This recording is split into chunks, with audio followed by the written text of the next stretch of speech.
काय हो बारामतीच्या मोठ्या ताई, तुम्ही तर मागे म्हणाला होतात की मराठा आरक्षणाव्यतिरिक्त आणखीनही महत्वाचे प्रश्न राज्यात आहेत. आठवत नसेल ना तर ही स्मरणगोळी तुम्हाला मी देते. पवार साहेब दोनदा नाही 4 वेळा मुख्यमंत्री होते. तेच नाही, आतापर्यंत 11 मुख्यमंत्री मराठा समाजाचे होऊन गेले. का नाही दिलं हो तेव्हा मराठ्यांना आरक्षण? तुम्ही आपल्या 50 वर्षाच्या कारकिर्दीत पवार साहेबांनी अनेक मोठी पदं भूषवलीत आणि राज्यातही त्यांच्याच विचाराचं, त्यांच्याच मार्गदर्शनात 15 वर्ष सरकार होतं. तेव्हा का नाही हो तुम्ही दिलत मराठ्यांना आरक्षण?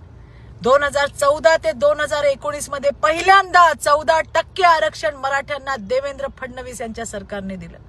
पुढच्या 2.5 वर्षात तुम्हाला आणि तुमच्या महाविकास आघाडीला ते टिकवताही आलं नाही हो. त्यावर बोला हो बारामतीच्या मोठ्या ताई. पुन्हा महायुतीचं सरकार आलं आणि मुख्यमंत्री एकनाथ शिंदेच्या